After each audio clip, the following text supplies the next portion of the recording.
Thank you, Dr. Bridges.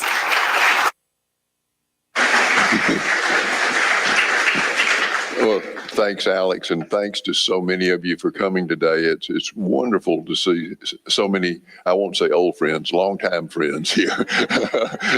Thank you. Let's see. When I was first appointed director, I came here from Georgia, and I did not really know a lot about the holdings of the archives. So frequently I would just wander through the stacks in late afternoon, pull things off shelves, open boxes, just to see the scope and range of the collections. And I have to say this. The archives is just unbelievable in the scope and range of material it holds about Alabama. It's a treasure. And in the years since then, it's only increased in its richness and its the scope and depth of its holdings. But I opened this little folder. It's less than an inch thick, and it said Lafayette Committee. And I started looking through there, and I saw documents like this. I'm going to come down so I can point out some of the things in here. Let's see. So you can see this is the Lafayette Committee of Mobile, and it says for the steamboat Henderson. And this is a list of provisions that were purchased for the steamboat to entertain Lafayette while he was here visiting. So you can see this a little closely, a close-up section. So this is toward the bottom. A pot of pickles, a jug of Irish whiskey, 2.5 gallons, 6 venison hams, a box of cigars, 2 kegs of powder, 18 bottles of port wine, and 40 dozen eggs for $10. This folder was full, just full of things like this. And I knew a little bit about Lafayette, but this says, what in the world is this? And so I made copies of these and put them in a little folder. And every time I saw something new or learned something more about that, I would make copies or copies of articles. I now have a box of stuff this big that's accumulated. And it is just a magnificent story. I hope I can do it at least partial justice. So to start off, so I'm going to try to do 2 things today.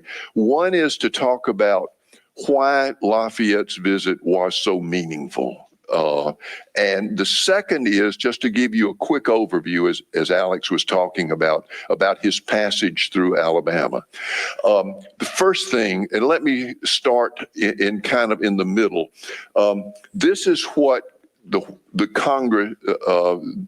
Congress looked like in 1825 when Lafayette visited. It was a 1793 design. It was before the big wings were added on the building. In the construction, the rotunda had not been finished in the War of 1812, when the British burned the Capitol. And so in 1815 and 1816, after the British had burned the Capitol and the Congress reoccupied it, they undertook a new design plan to finish the interior of the rotunda. And part of that was they decided in these big niches they were going to put 4 great murals that helped tell the story of the establishment of the United States. And you know them. You've all seen them in your textbook. The signing of the Declaration of Independence, the surrender of Burgoyne at Saratoga, Washington's resigning his command before Congress, and this one. You all know it from your textbooks. We have all seen this image all of our lives, but how many, I hadn't, how many of you stopped to really look at it and think about it and take it apart? I mean, is this Cornwallis? And is this Washington on the big white horse? Or who is this? This is one of the central images of American history, and it's worth just taking a minute to look at it and talk about it. So this was important enough to be one of the four great images in our Capitol Rotunda. And so a little bit about the image. So this is not Cornwallis. This is Charles O'Hara, one of Cornwallis's adjutants. Cornwallis, after agreeing to surrender, decided that he was unwell and he didn't want to come out and present himself and humble himself. So he sent his adjutant, General O'Hara. George Washington, who's extremely conscious of protocol, was not going to allow himself to, and for his own, not just his own dignity, but the dignity of the United States, for him to accept the sword of surrender of Cornwallis's subordinates. So this is Major General Benjamin Lincoln. Benjamin Lincoln had commanded the American forces at Charleston in 1780 when the British attacked Charleston and seized it, and he was captured and mistreated by the British. And so General Washington gives the honor of receiving the British sword to General Lincoln. So here in this time of important protocol then, every person in every place has significance. So here is Washington on the head of the American forces. And what happened? There were about 7,000 British troops. You can see them lined up into the back. They all proceed and march between the French forces and the American forces to stack their arms and surrender. So here's Washington. Next to Washington is Governor Nelson of Virginia right here. And then next to him is the Marquis de Lafayette. So the Marquis de Lafayette is not among the French. He is an American commander. And the reason they are there, think about this. So Cornwallis, after the defeat of the Americans at Charleston, Cornwallis runs wild into the Carolina backcountries. This is all the fighting at Camden and Kings Mountain. And then in early 1781, he enters Virginia, attacking Virginia with about 7,000 troops. And George Washington sends Lafayette as one of his major generals, commanding less than 1,000 infantry troops to withstand Cornwallis's 7,000. So Lafayette uses this attack and withdraw, snipers,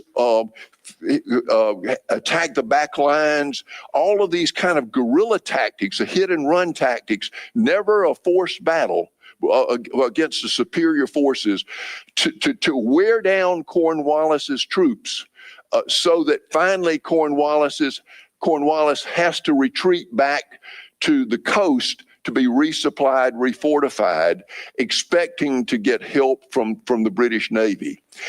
It was just at this time that the French fleet that had been in the West Indies moves up under the Comte de Grasse and blockades Chesapeake Bay, cutting off the supplies for Cornwallis. And it was the blockade by the French fleet then that allowed the two armies, the American army under Washington and the French army. A French army was in the United States fighting for us to surround and defeat Cornwallis at Yorktown. So think about this. First, the French were here because of Lafayette, and Lafayette is the leading commander of the attack forces. He's the reason they were at Yorktown, and he led the assault.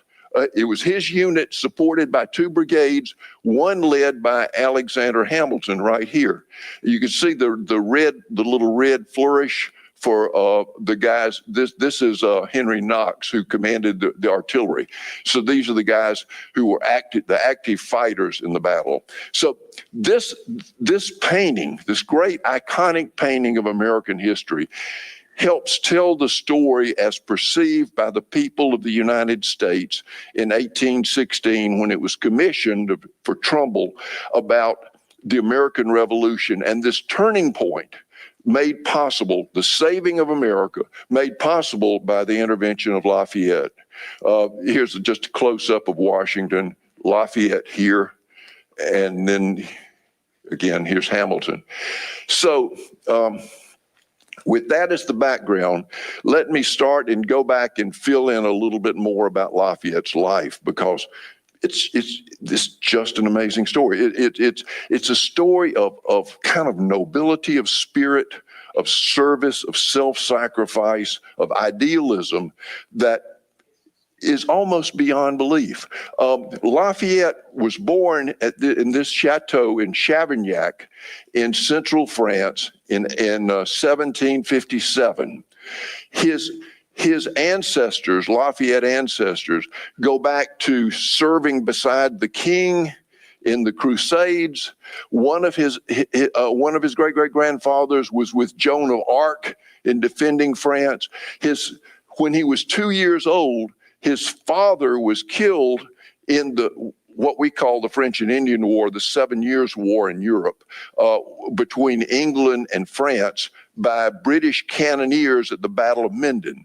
So before he was 2 years old then, Lafayette was the heir. He was the Marquis at the age of 2 years old, and this was his chateau at Chavignac.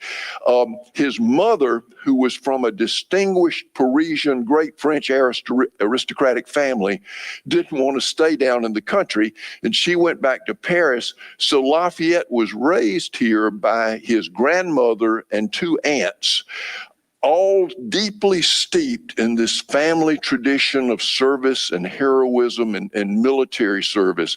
And he grew up wanting to be like his ancestors. At the age of 10, he went to Paris to be with his mother, and was then entered into all of the academies. He was with three of the king's grandsons, were his mates. All three of them became future kings of France themselves.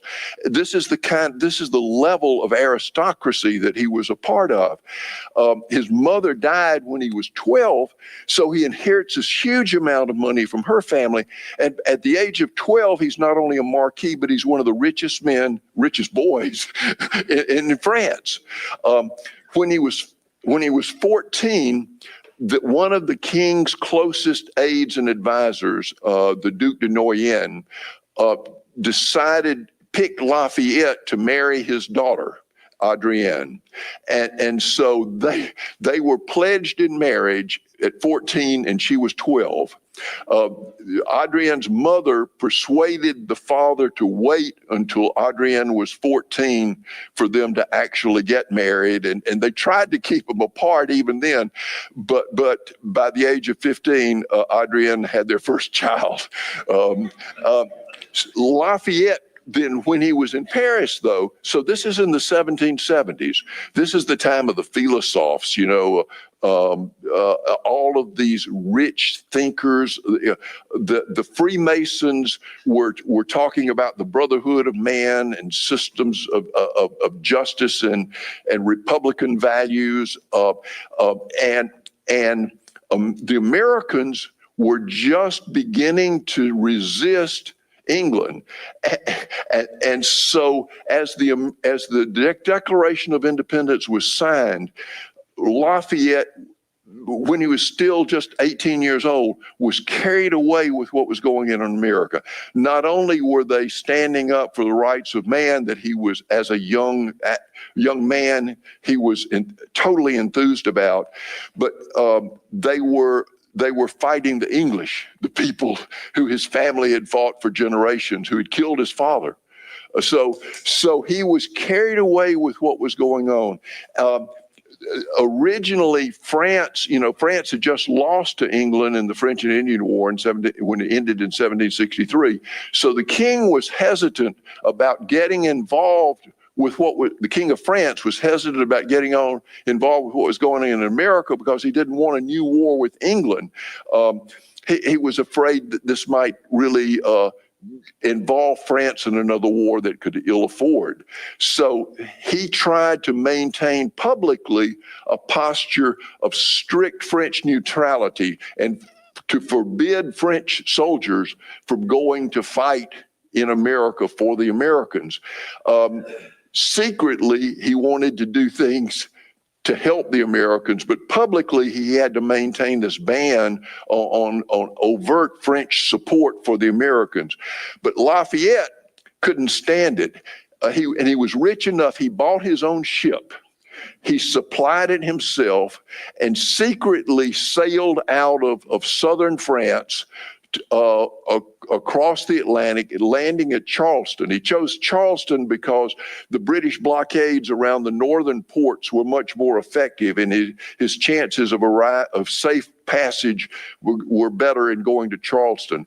He arrived there in Charleston in June of 1777, and then made his way across land up to join George Washington, and to see the Continental Congress by late July 1777, and he arrived there at just a really critical time.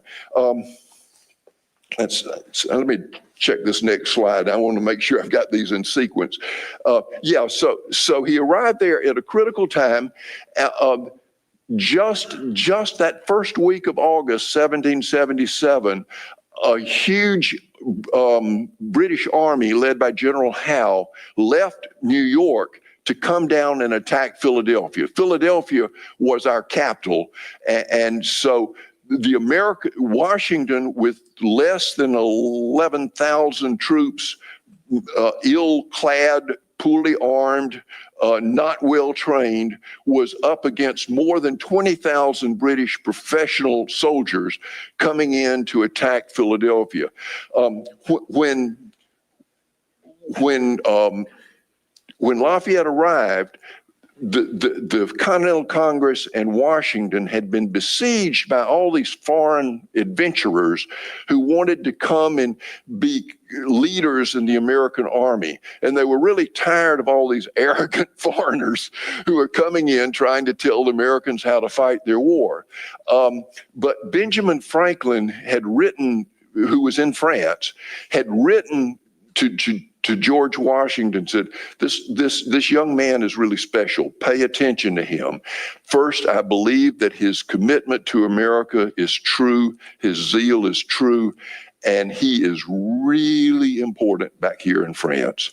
People are following what he's doing. People care about him.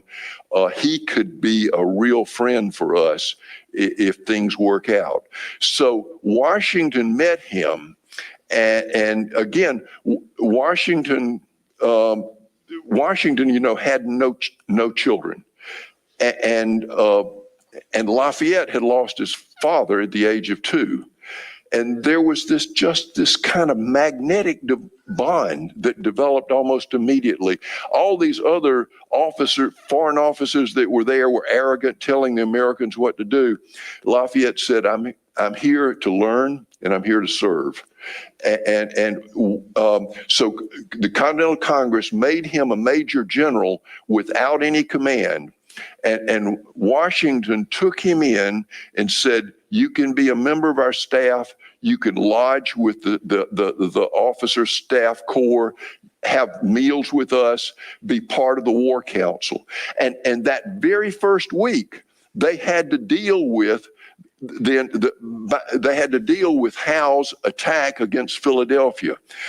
As Howe landed and moved his troops in, Washington tried to set up a defensive position at Chad's Ford and then Brandywine Creek. And this is in early September then, so Lafayette had been there about 5 weeks and had just celebrated his 20th birthday. Just turned 20. And just at this time, as the British forces attacked the American lines, Cornwallis, under General Howe, made a maneuver around on the American left and was able to cross at a ford that the Americans had not known about, and was rolling up the American left. The whole American army looked like it was in peril of collapse. And Lafayette turned to General Washington and said, "Can I go help?" Washington said, "Okay." And he rode his horse into the lines and tried to bring order out of these fleeing, retreating American troops, to get them to stand and form new defensive lines and to do an orderly withdrawal instead of falling under the British troops. Washington later, in his after-action report, said that Lafayette's action, this is a report to the Continental Congress, Lafayette's action helped not only to save the left flank, it may have saved the entire army in that action. In the course of this, at Brandywine Creek, he was shot through the leg. Fortunately, it didn't hit a bone or a nerve, or a major nerve, but he bled profusely, and it was the potentially deadly wound. But fortunately, Washington sent his own physician to care for him. He said, "Treat him as if he were my own son." And so through September into early August, after the Americans drew back from Brandywine and Chadds Ford, they reorganized themselves. By December, there was another action that took place where the Americans were trying to do an attack on a part of the British group, the British forces, and this time Washington gave Lafayette his own command, and Lafayette handled it really well.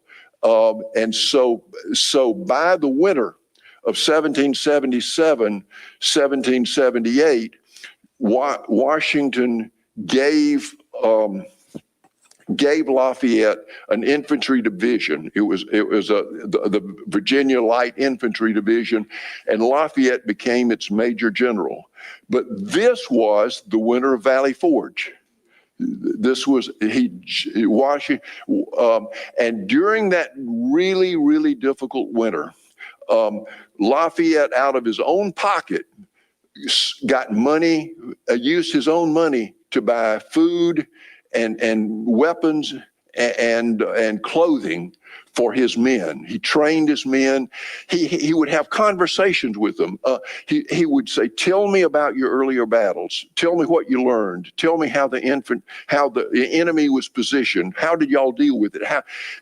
And he was using all this time to learn and learn and learn, but also to build relationships with his troops. The story about the loyalty of these men to Lafayette became really legendary. And by the end of the winter at Valley Forge, they were talking about him as our Marquis.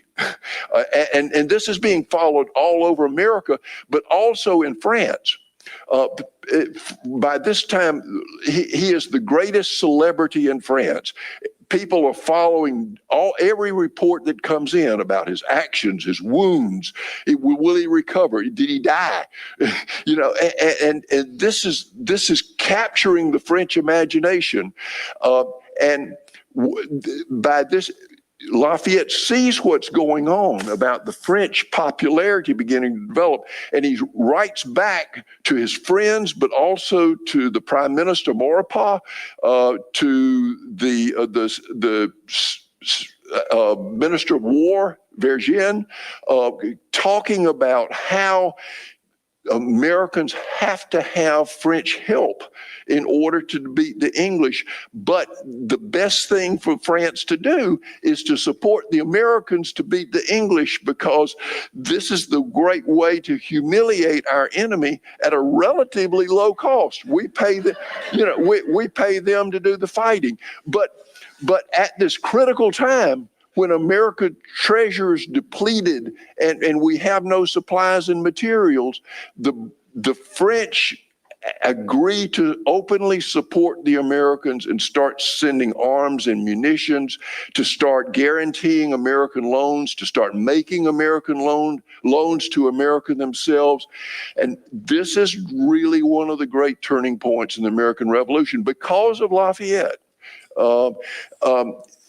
So after Valley Forge, through the spring then, General Howe decides to withdraw from Philadelphia and reconsolidate his forces in New York. And Lafayette is in charge of the attacking group that attacks the British rear guard as they are withdrawing from Philadelphia back to New York. And again, he distinguishes himself in the service. He stays with the Americans. They fight through the summer and into the fall of 1778. And then when they go into winter camp in the winter of 1778-79, President Washington and Lafayette agreed that he could probably be more service to the United States if he goes back to France and tries to use his influence to get even more money and more support for the Americans. And it was this time then, in January of 1779, he goes back to France for almost a year and 2 months.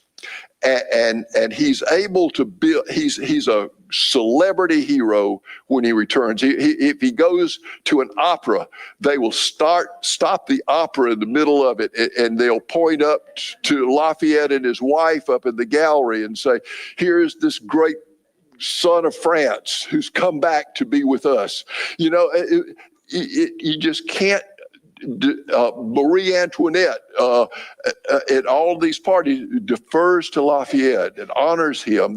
You cannot imagine the kind of adulation that he enjoys. Again, just 21, 22 years old. But he's able to get increased French support, naval commitment, and it's growing out of this that the French forces led by Rochambeau that were there in the Yorktown painting, and the naval forces led by the Comte de Grasse, they came out of the lobbying that Lafayette did when he was back in France.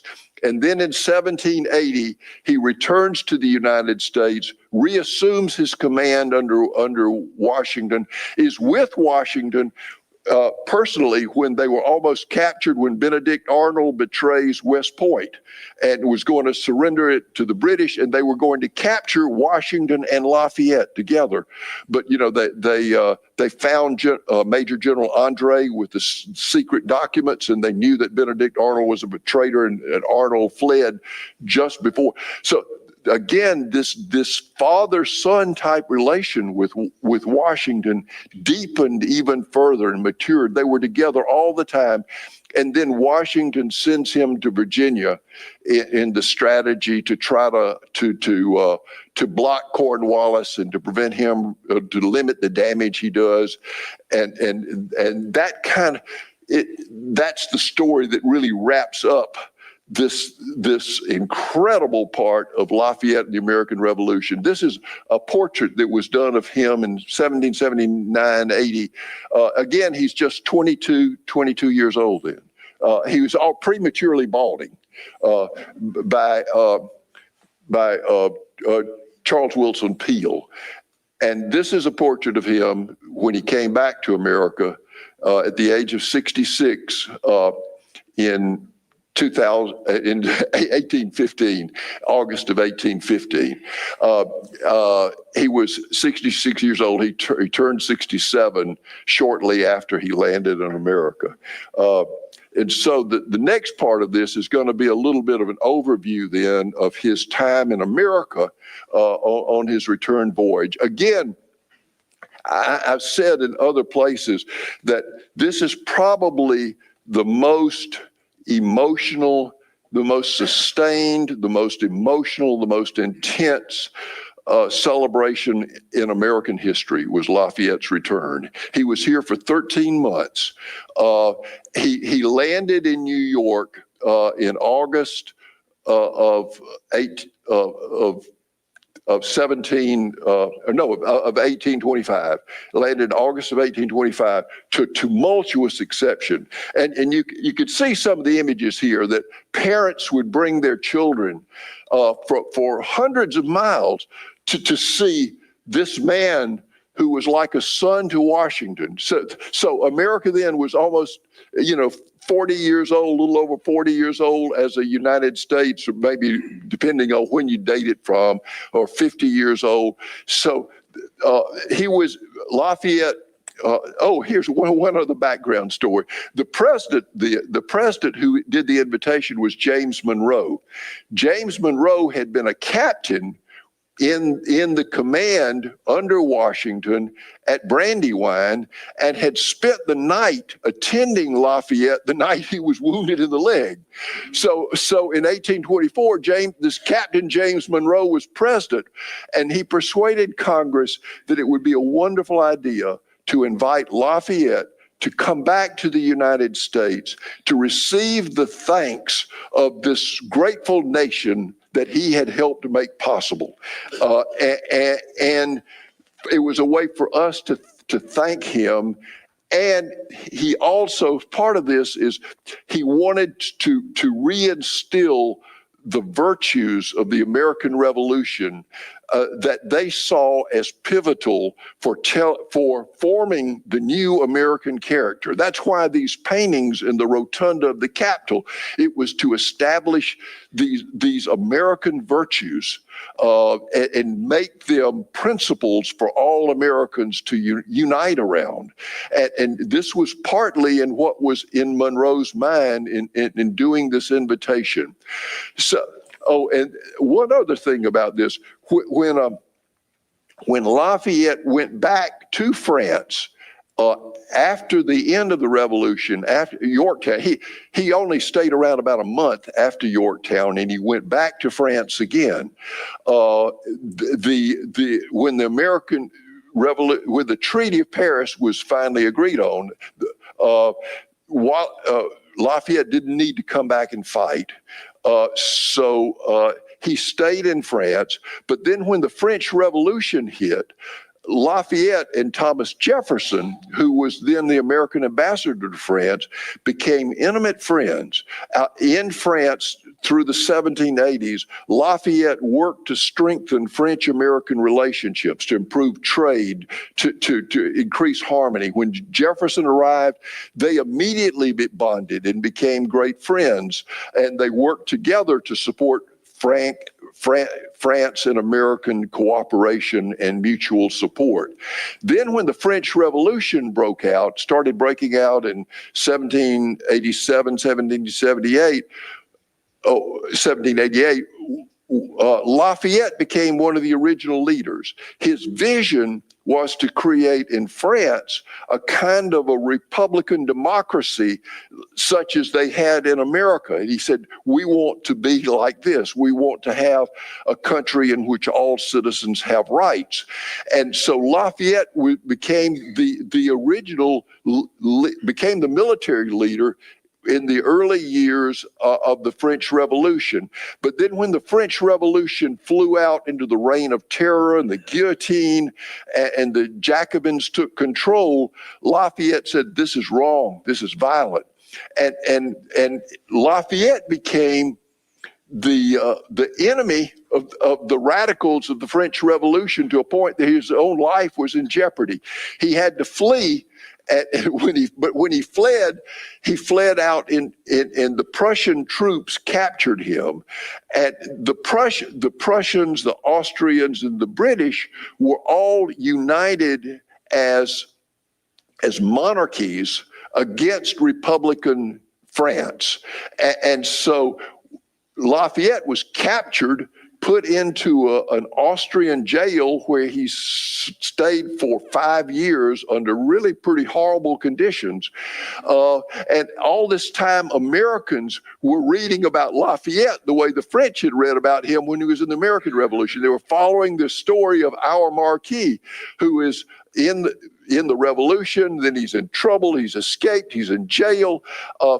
Finally, he's released from the Austrian prison about 1798 or 1797, and goes back to France. But by this time, Napoleon is in charge of France, and Napoleon doesn't trust Lafayette either, because Lafayette's opposed to dictatorships.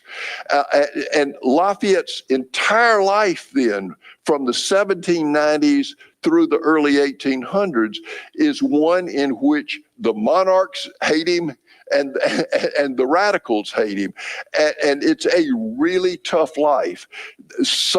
Because of his wife's movement, they were able to save one or two of their estates through the French Revolution, so that economically he was able to survive.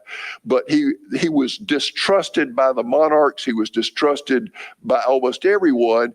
And the Americans were following his story, and Americans had great sympathy for his plight.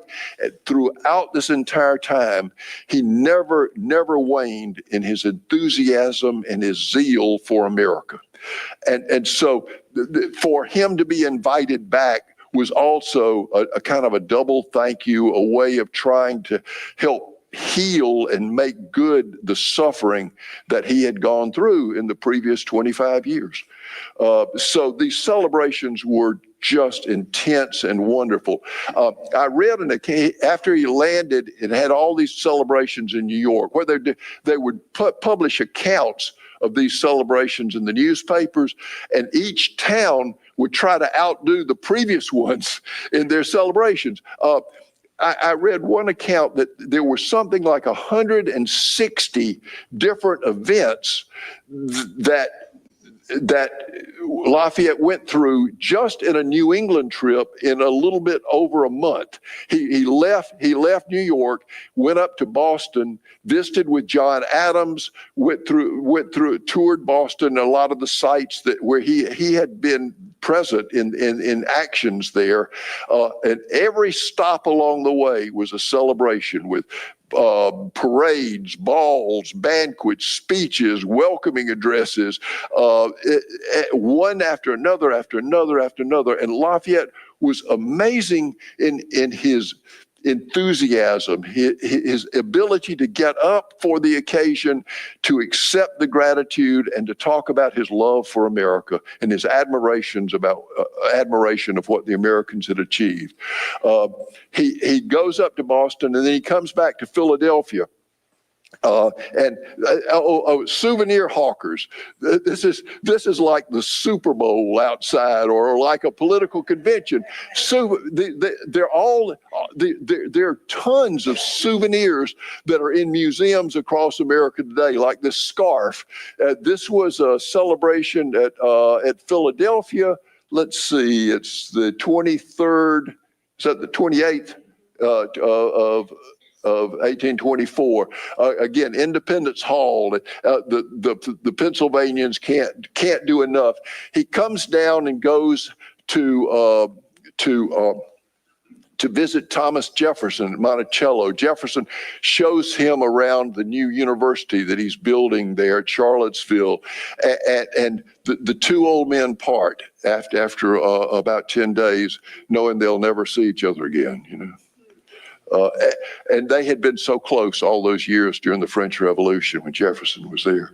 There's a fabulous book about the friendship between Jefferson and Lafayette that I read a few months ago that's wonderful. So coming back to the Capitol, he goes to Washington, and Congress has big receptions and events for him here, and he sees the painting, the Trumbull painting there on the wall that's just been put up, talking about his place in American history, there in the rotunda of the Capitol.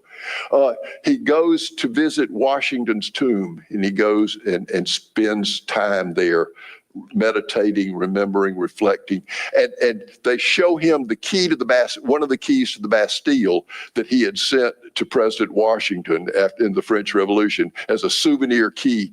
He set the Bastille, and it's still there today at Mount Vernon. And then he comes back to the Capitol. Any one of these things is a great story. He stays during the winter, January and February, he stays at the Gadsby Hotel in Washington. One of his fellow residents in the hotel is Andrew Jackson. The elections of the fall of 1824 had just taken place, and you remember your American history, no candidate won the Electoral College, so this election was only the second time in American history that the presidential election was thrown to the House of Representatives. And during all of this, the chaos of what are they going to do? This is Andrew Jackson, John Quincy Adams, and Henry Clay. None of them had an electoral majority, so it goes to the House of Representatives. This is the famous election where Henry Clay throws his support to John Quincy Adams, and John Quincy Adams is elected president, and Andrew Jackson says it's a corrupt bargain because Adams appoints Clay as his Secretary of State later on. But Lafayette was in the middle of all this. In February, after the election is finally resolved, Lafayette decides that he is going to undertake a trip to every state in the United States, 24 states. And so he's going to start by going south where the weather is warmer and try to get through before it's too hot. So in late February, he goes down the Chesapeake Bay, goes to Norfolk, then goes in across land through Raleigh down to Fayetteville, named for, it goes to Camden, where his friend, his intimate friend and colleague, the Baron de Kalb, had been killed in action trying to withstand Cornwallis's troops at Camden, and he helps lay a cornerstone for the monument for de Kalb there. And then he goes down to Charleston again, celebration after celebration after celebration going on, down to Savannah, up the Savannah River by steamboat. Again, steamboats had just come into use just 2 or 3 years before. You know, the Harriet, what first came up to Montgomery from Mobile in 1822. This is 1825. So our first steamboats. He goes up, and then he does the big crossing. This is his biggest and hardest land crossing from Augusta to Montgomery. Across on the old Federal Road, coming across through then the capital of Georgia was Milledgeville. Macon was then a fort, had just been founded. Across to Fort Mitchell, down through Alabama, then across to New Orleans, up the Mississippi, a side trip down to see his friend Andrew Jackson at Nashville, up to St. Louis, and then up the Ohio, up then to the Niagara Falls, and across on the Erie Canal to arrive back in Boston. His destination was to get back to Boston on June the 17th, 1825, to lay the cornerstone for the Bunker Hill Memorial. Those of you fly in and out of Logan Airport, you can look across from the airport, still see that memorial today. But that was his goal, leaving in February and getting back here to Boston by June the 17th. So now this is the kind of the close-up. This is what Alabama looked like in 1825. Again, this is the Indian, it's not a reservation, but all the Indian land had been taken, and the Indians had been, the Creeks and the Cherokees had been forced into this last part that was unorganized Indian territory. It was still open Indian territory. So it was a critical time for this. When Washington was president, he had appointed a friend of his, one of his former Revolutionary War aides, and then later U.S. Senator from North Carolina, Benjamin Hawkins, to come down and live among the Creek Indians. And his mission was to teach the Indians American practices of farming and animal husbandry that could make them live like Americans and live next to Americans as neighbors and live side by side. That was Washington's vision. There's a painting that we have upstairs that's a depiction of this, of Hawkins and the Indians using the plow and the raising livestock and living in little villages like Americans. That was part of the vision. But with Thomas Jefferson, this had changed. Jefferson wanted the western lands for American farmers to expand into, to build a yeoman democracy, a rural agricultural democracy that Jefferson envisioned for America, and he needed Indian land to do that. So under Jefferson, the Americans started running this practice of trading with the Indians, setting up these factories to trade with the Indians, and they would run up debts. The Indians would run up debts that they would pay for in cessions of land. Hawkins had died a few years before Lafayette's arrival, but this is a layout of Hawkins' compound on the Flint River in Georgia.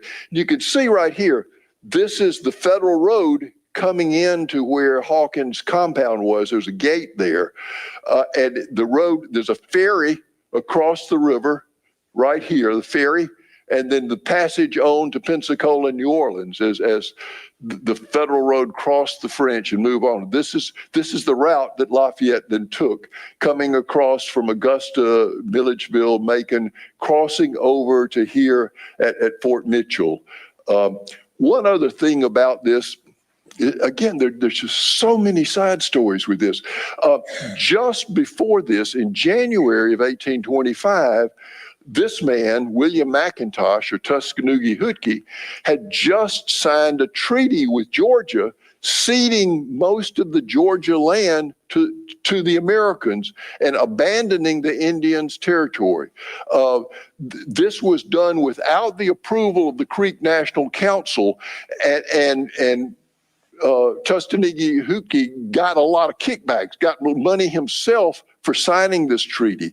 Well, there was huge agitation then among the Creeks just at the time that Lafayette was passing through. A big delegation of Creeks had gone to Washington to protest this treaty as fraudulent, and the U.S. Senate ended up overturning the treaty as a fraudulent treaty, but because of the testimony that these Creek National Council members gave. But another order of the National Council was for his execution. And he was under the execution order when Lafayette passed through. This is the famous Minowa, the Creek war leader from the Creek Indian War of 1813, 1814. Still alive, still a great man. And he led the execution party that killed Tuskegee Hootkie in May of 1825, just a month after Lafayette had passed through. This is the huge agitation that was going on. So they arrive, they come across on the federal road, arrive at Fort Mitchell, cross over here. They arrive on March 31st, 1825. The Indians and the Alabamians greet Lafayette at Fort Mitchell.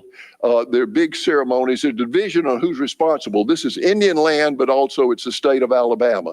So they agree to have an Indian celebration in the afternoon, and then they go on and have an American celebration with the Americans that night. So Lafayette spends the first night there at Elliott's store. It was called Elliott. This is a later map. This is about 25 years later, but it shows the route let's see, let me get my orientation here. Fort Mitchell coming across here, across what's now Russell County. So the first day, April the 1st, they cross what's now Russell County to Fort Bainbridge. There's another tavern there on the way, but Lafayette actually stays at Big Warrior's house at Warrior Stand that night. Big Warrior was in Washington. He was one of the Creeks who had gone to protest the treaty to the Senate, and he had died there. So this is just 3 weeks. He stays at Big Warrior's house just 3 weeks after Big Warrior had died in Washington. The next day, April the 2nd, they cross what's now Macon County. And this is another thing that's really interesting to see. You can see the federal road crossing here. One of the things that Craig Sheldon taught me years ago was you look at these maps, you can see how the creeks, this is the ridge line, and the creeks fall away on both sides. So these trails would follow the ridge line so they wouldn't have to cross water. And so the passage comes through Macon County across here, and they end up on the night of April the 2nd, just on the creek side, at Lucas Tavern. Here's a more detailed view of the passage from across Russell County from what I think let's see, it's called Elliott's Store here, but it was Haynes Crabtree's in 1825.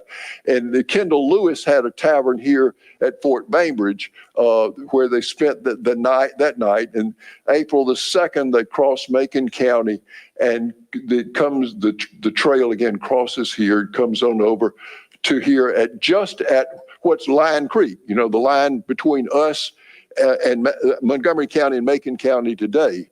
Is Lion Creek, and that was the Indian boundary line in 1825. And the next morning, April the 3rd, the Lucas Tavern was a place where part of the entertainment was hosted the night of April the 2nd. And then the morning, April the 3rd, was a Sunday morning. And Thomas Woodward, in his reminiscences, says there's never been anything like this before and never will it be again. About 3,000 people go out to welcome Lafayette, and a band from New Orleans is playing in front as they come in. He said there was a cavalcade like there's never been before. And they come into Montgomery, Mount Meigs Road, let's see, right behind us, 20 feet over there is the route they come in on. They stop and regroup where St. Margaret's Hospital was, where the current criminal justice building is. And Goat Hill then doesn't have anything on it, but they erect 2 pavilions. And there at Goat Hill, Governor Pickens formally welcomes Lafayette to Montgomery. Because it's Sunday, they defer any future celebrations until the next day. So the next day, Monday, April the 4th, is a day of Masonic celebrations. Veterans of the American Revolution get together. It's just huge celebrations going on to honor Lafayette. They ended up with a ball that night at Freeney's Tavern. This is a photograph of Freeney's Tavern done years later, but it was upstairs where the ball was held with Lafayette. Another view of it. And you want to know where, this is the bell we have here in the collections of the archives that was the bell from Freeney's Bell Tavern. And it was at this site, this little pavilion where the Renaissance Hotel has this little music outside, is where Freeney's Tavern was. That was where the ball was for Lafayette. That ball was held on the night of April the 4th. And then after everything's over, they have a procession down to the riverfront. They get aboard the steamboat Henderson. There are luminaries, lights all around on both sides of the bank. The band from New Orleans is playing patriotic airs. They do wonderful descriptions as they leave Montgomery that Monday night. By the way, if you go down to the tavern, they have a replica of the bell there now. Oh, this is one of, am I in trouble, Alex? Can I just finish? 2 more minutes. Okay. This is one of the other documents that I found in that file folder. It was the Lafayette Committee of Montgomery sent the state a bill for $18 for burying Joseph Toussaint, one of the musicians from New Orleans. Toussaint and another one of the musicians got into a knife fight. And you can say it was, the coffin was $10. The cambric to wrap him in was $187. The hire of hands, there's almost nothing about slavery that comes out in this, but Lafayette's secretary, Auguste Levasseur, had written a number of things in his journal about slavery that were hostile to slavery. It was in France, all that was left in, but in the English version, when it was published a couple of years later, all of the criticisms of slavery were expunged from the book.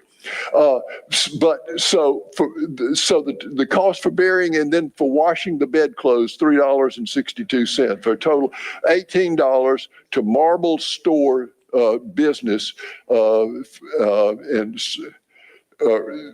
for the payment. Anyway, so you can see the date a couple of days after he left Montgomery. So during the night of April the 4th, the morning of April the 5th, they sailed down on the Henderson to Selma. They put in at Selma. There are ceremonies at the dock, but they don't really get off and have a big thing. The big deal is at Cahaba, the state capital then, and it's the formal celebrations. And Linda Derry is here, and you're going to have big celebrations on April the 5th at Cahaba in commemoration of this. And it's worth seeing. If you haven't been to Cahaba, this would be a wonderful time to go over there. It's a great place to see. This is in our collections. When I was director, this guy who had probably improperly and illegally diving on river artifacts brought in this pot from the steamboat Henderson. It was a heater pot that he found in the wreckage of the Henderson. The State House at Cahaba, where many of the official formal ceremonies were held on April the 5th. Gets on the boat that night. They sail down on the 6th downriver. They stop at Purdue Hill again, where we have a key to the State House at the Cahaba in the collections of the archives. Oh, and this is the bill for painting the State House, $139 to get it ready for Lafayette, another one of the expenditures. So on the 6th, they sail, they stop at Fort Claiborne, Purdue Hill, and then they make it into Mobile on April the 7th. Mobile had planned for 3 days of festivities. They got all compacted into one day, and I don't know how anybody survived it. It was continuous speeches and presentations and thanks and welcoming and feast and parade until late into the night. Lafayette got on a ship. The Masonic Lodge at Purdue Hill, is still there. They're going to have celebrations there as well. James Dillett made a speech that Levasseur wrote in his diary that it was amazing to hear such eloquence in this area where the bears and the wolves still prowled only a few years earlier. He arrives in Mobile, the celebrations there, and then on the morning of the 8th, they sail out of Mobile. They drop Governor Pickens off at what's called Mobile Point. Now it's where Fort Morgan is. And then Lafayette sails on to New Orleans and on to his appointment with the Bunker Hill Committee on June 16th. And I have talked too long. Please forgive me, but thank you for your indulgence. Thank you.